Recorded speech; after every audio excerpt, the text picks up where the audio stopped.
Hola, hola, ¿qué tal? Muy buen día o tardes, noches, según sea el caso. Y ahora eh, continúo con esta serie de videos. Espero les ayude un poquito para complementar. En este caso paso al ejemplo 2 de la sesión 7, que tiene que ver con el tema de rutas y parámetros de una aplicación Flask. Considerar que ya estamos en Flask y esto pues tiene que ver con una aplicación web. Ya en el ejemplo anterior vimos un ejemplo de cómo crear un hola mundo y cómo se manejan un poquito las rutas este, al crear una aplicación con Flask. Pero vamos a repasar esta parte, este proceso de cómo es que funciona una aplicación web. Cuando nosotros trabajamos en aplicaciones, por ejemplo, de consola, nosotros tenemos un menú que de alguna forma controla todos el funcionamiento de toda la aplicación se centra en el menú, las opciones del menú que tenemos. Elegimos una opción y en base a la opción que elegimos nosotros desencadenamos acciones para dar un resultado derivado de la opción que se haya elegido. Y después, al terminar de ejecutar esa opción, regresamos nuevamente al menú, ¿sí? Y se vuelve un ciclo hasta que nosotros decidimos terminar la aplicación eh, utilizando una opción del menú que nos permite salir, ¿sí? Si nosotros no ocupamos esa aplicación o esa opción de salida, el menú se sigue ejecutando de forma infinita. Ese es un ciclo en donde se permite que la ejecución y la aplicación esté monitoreando de alguna forma pues una respuesta del usuario, ¿sí? Hasta que decidamos terminar. Eso mismo sucede con las aplicaciones web. Incluso en el código que vimos la vez pasada, teníamos algo que decía app.run. Y ese app.run crea internamente ese ciclo que nosotros hemos creado a nivel aplicación de texto, por ejemplo. Pero en el caso de la aplicación .run, digamos que como que es muy directo observar. Dices, tengo un menú, tengo una opción, elijo una, mediante IPS proceso el caso de la opción elegida, termino y regreso otra vez a mi menú principal. Como que es muy directo. Pero, ¿qué pasa con una aplicación web?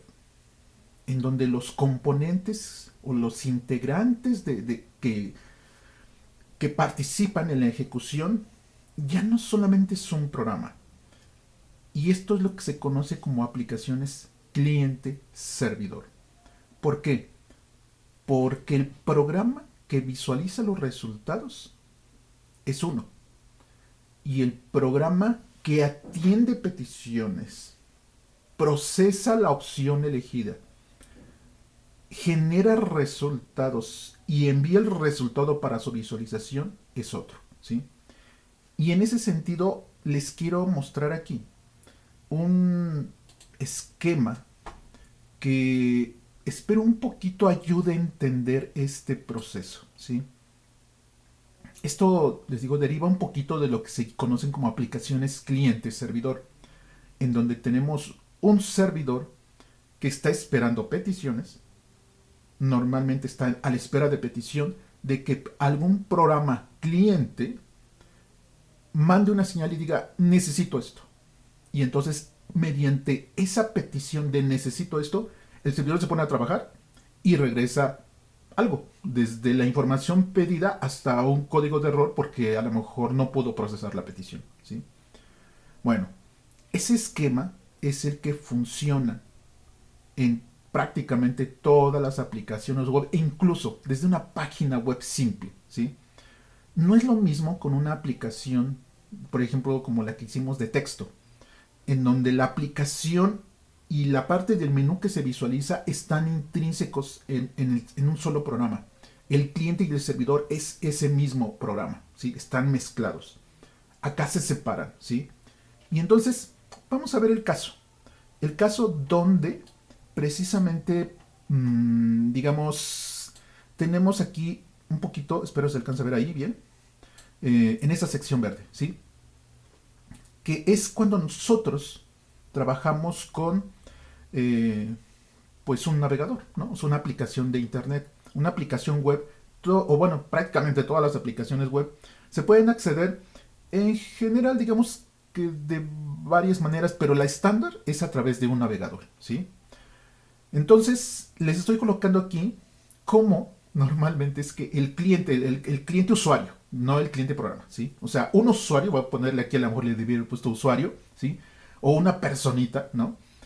Cuando pide que uno le haga una página web o una aplicación web, ¿qué es lo que esa persona piensa?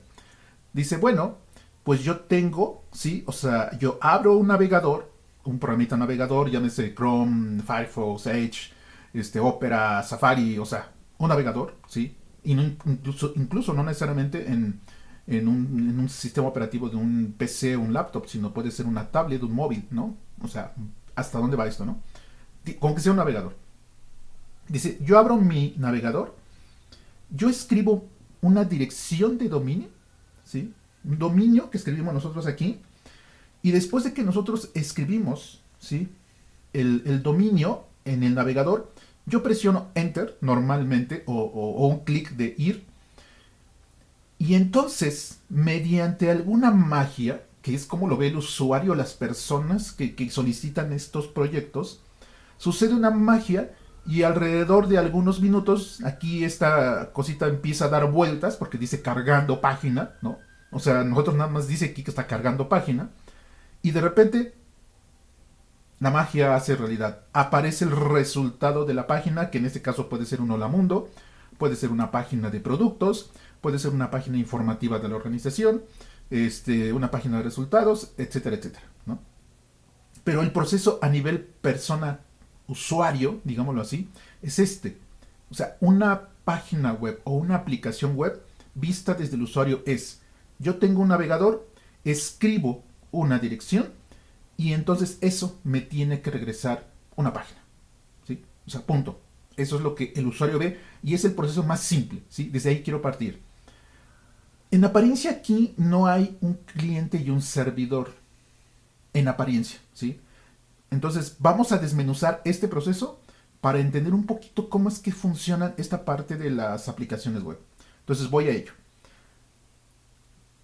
¿Qué pasa y cómo se observa esto desde el punto de vista del protocolo HTTP?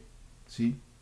A lo mejor ustedes no se han dado cuenta, pero aquí normalmente en la dirección, siempre las direcciones o las páginas web empiezan con HTTP. Hoy en día ya incluso ya no es HTTP, es HTTPS. La S es de security, agrega una capa de cifrado, de seguridad. Pero en este momento no lo voy a manejar hasta allá, lo voy a dejar a nivel de HTTP, nada más que, si no ahorita les menciono dónde iría la parte de seguridad. Entonces va el mismo proceso, pero ahora sí vamos a distinguir entre el cliente y el servidor, ¿sí? Entonces, mismo usuario, ¿sí? Dice, yo escribo la página en mi navegador, ¿sí? Y en este caso, el navegador sí se comporta como un programa cliente, ¿sí? Este navegador, internamente, ¿qué es lo que hace? Aquí tenemos, genera un paquete de información que viaja a través de Internet. A esto se le conoce normalmente como una petición o una solicitud, un request, ¿sí? En inglés lo llaman request. Este paquete de información, normalmente estos paquetes que están asociados con los protocolos, hay cientos de protocolos, tienen normalmente dos secciones. La sección de encabezado, ¿sí? Header, y la sección de data o datos. En la sección de encabezado, por ejemplo, en el caso de un HTTP, puede ir la URL que estamos solicitando. Puede ir el método por el que estamos solicitando esta petición a un servidor. También puede ir un código de estado con el que estoy generándola. Mi dirección de mi equipo, ¿sí?, que está generando la petición, la dirección IP de Internet. Y opcionalmente podrán ir datos adicionales. ¿Qué datos podrían ir adicionales? Por ejemplo, si esto fuera un formulario. Si tuviéramos un formulario aquí, todos los datos que capturamos del formulario también irían en este paquete en la parte de datos. Una vez creado este paquete por el navegador, lo genera y entonces este paquete es enviado, ¿sí?, como se observa aquí, a un servidor web, ¿sí? Un servidor web que está colocado en alguna parte del mundo. No, a veces ni siquiera es en el mismo país o local, ¿sí? Pero este es un equipo, digámoslo así, que tiene instalado un sistema operativo, programas que se encargan de estar atendiendo esas peticiones y están ahí 24 horas por 7, 7 días a la semana, 24 horas al día, ¿no? Yo lo dije al revés. Y todos los días del año, ¿no? Ya no digo 365, 366. Pero están ahí atendiendo esas peticiones, están esperando a que algún programa cliente, ¿no?, cualquier navegador, por ejemplo, haga una petición. Y entonces, una vez que este servidor, ¿sí?, o sea, que este servidor recibe una petición, entonces empieza a trabajar y busca, ¿sí?, busca la petición que concuerde con el método y la URL solicitada.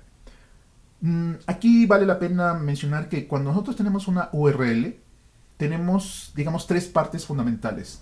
La primera parte, que es esto que dice https diagonal, esto es el protocolo. En este caso es HTTPS, puede ser HTTP, puede ser SFTP y pueden ser otros protocolos más, pero dejémoslo ahorita que es el protocolo. Del www hasta el .com es el nombre del servidor, como se conoce en Internet, nombre del dominio. O también podría ser una dirección IP, ¿sí?, si es que no hubiera un nombre asociado. Y al final, en este caso podríamos tener un poquito más datos, pero aquí nada más tenemos una diagonal. Una diagonal al final que parece insignificante, pero sí tiene un valor. Esa diagonal, solita así como está, indica el documento raíz, que nosotros queremos que el servidor nos envíe el documento raíz, o como algunos lo llaman, el documento principal, la página de inicio, o ya más específicamente la página del index.html o el index.php que se maneja en otro tipo de desarrollos, ¿no? Sea páginas web o sea PHP, llamaríamos el index.html o el index.php, ¿sí? Entonces, eso significa esa diagonal. O sea, dame esa página, la página de inicio, la página principal, ¿sí? Entonces, con esto en mente, cuando llega al servidor, ¿sí?, ya llegó al servidor. ¿A qué servidor? Al que se asocia con el dominio.com, ¿no? www.dominio.com. O sea, hay miles de servidores en Internet, pero solamente uno, responde a este nombre, ¿sí? Eso es importante. Bueno, entonces, este servidor dice, yo soy. Bueno, ¿qué quieres que te entregue por esta petición? La petición dice, documento raíz, ¿sí? Dame el documento raíz. Entonces busca algún index o alguna información interna que le permita definir el index de alguna forma. O sea, necesita el documento raíz. Él se encarga de resolverlo de alguna forma. Ahorita esto es una caja negra.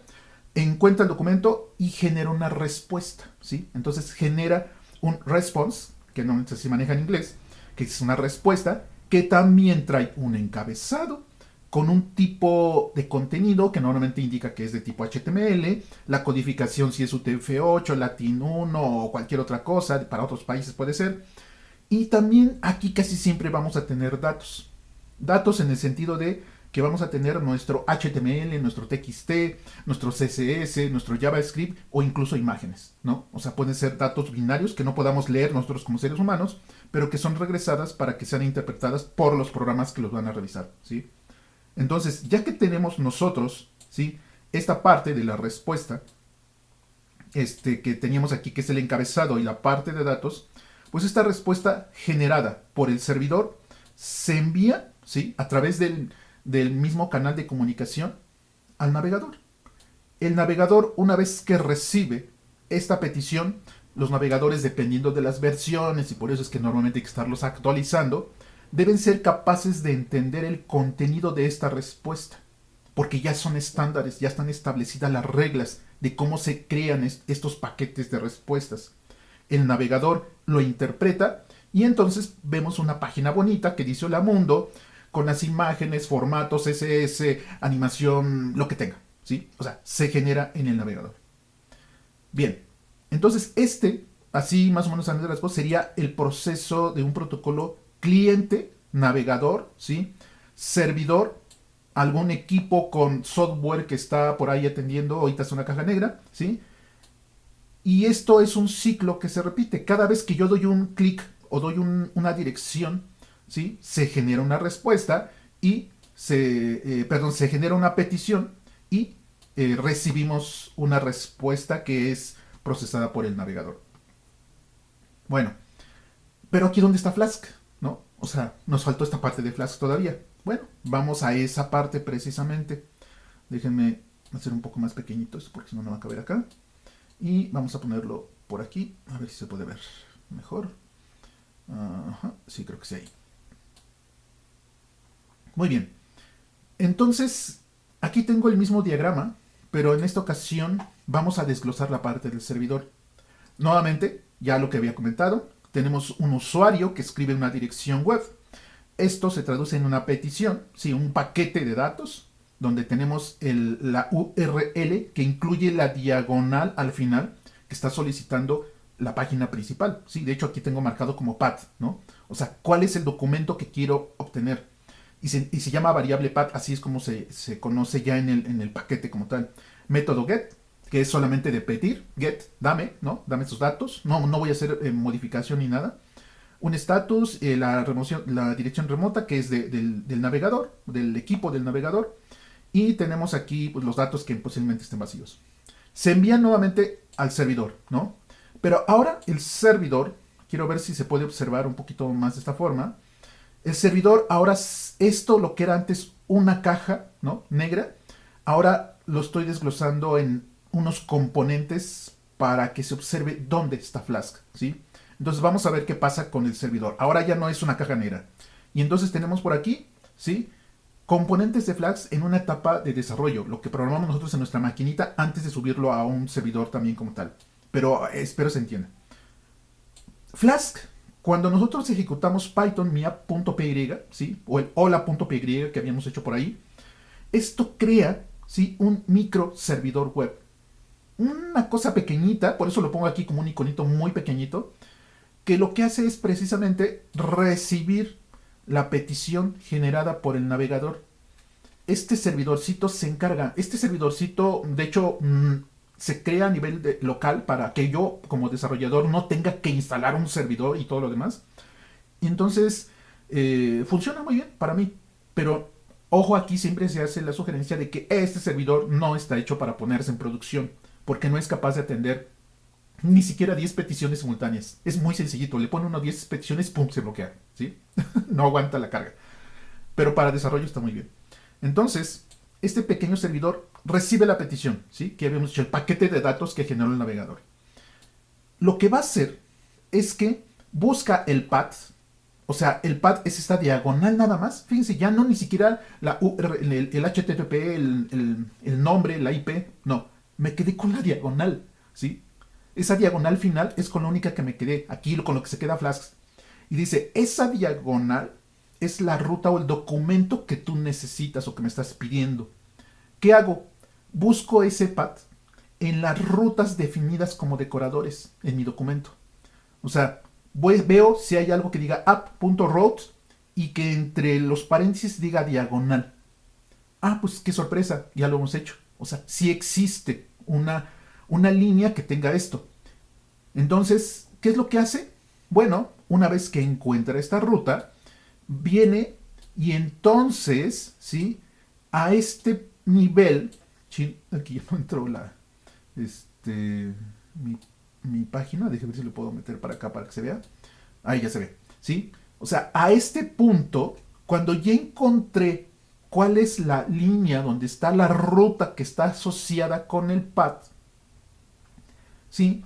En este punto ya sé qué función es la que está asociada a esta ruta. Y nosotros ya lo hicimos. La ruta del diagonal la asociamos normalmente al index, una función que llamamos index y que hace algo, ¿sí? Pero entonces, es una vez que lo encontramos. Si de todas las rutas que yo tenga definidas no se encuentra el path solicitado, entonces aquí a lo mejor me faltó añadir un flujo y esto brincaría de forma inmediata para acá, generando una respuesta de error. La clásica página de error, find no found o página no encontrada, ¿no? O sea, sería más o menos el adecuado. Y eso es lo que mostraría el navegador, si la ruta no estuviera definida en nuestra lista, ¿sí? Pero si sí, entonces se ejecuta la función. Ya en términos de aplicaciones web, esto se va a llamar vista, que en este caso fue la index, ¿no? Para generar la respuesta. Y pues tenemos nuestra función que puede tener aquí más código, puede tener un template, lo que sea, pero genera una respuesta al final de cuentas en HTML. De tal forma que esta respuesta es, digamos algo así, empaquetada, formateada por las librerías y los componentes de Flask, para que esta librería venga, ¿sí?, a generarse el paquetito de respuesta que debe tener el mismo formato de un servidor cualquiera, donde tenemos un encabezado, donde tenemos la parte de datos, para que el navegador pueda mostrar el resultado. Este es el flujo que normalmente tiene, ¿sí?, un, una petición respuesta de un cliente servidor en una aplicación web. Entonces lo estoy aquí tratando de resumir en 3 puntos de vista diferentes y tal vez esta sea la parte, tal vez no he hecho código aquí, pero esta idea es fundamental para entender cómo funciona el ciclo de petición y respuesta de una aplicación web. Y ahorita le puse aquí con Flask, pero esto va a ser muy similar también a Django. O puede ser muy similar a aplicaciones tipo Laravel o tipo Node, con JavaScript o incluso con otros lenguajes. Es muy similar el esquema, ¿sí? Si ustedes pueden entender este flujo de información, cuando haya un problema y se atoren con la aplicación, van a poder más o menos monitorear para saber a qué nivel se puede encontrar su falla. Ese es el mayor problema. O sea, si la aplicación la hacen a la primera y funciona, listo. Pero si no, entonces hay que encontrar a qué nivel de este proceso está el problema, ¿sí? Entonces, pues listo. Yo quería hacer un poquito más de código aquí, pero entonces a esto simplemente lo voy a llamar o etiquetar como ahorita voy a hacer otro video con lo del ejemplo 2, pero simplemente flujo, ¿sí?, de información de una petición, de una aplicación web, ¿sí? De una petición respuesta. Eso va a ser la parte importante.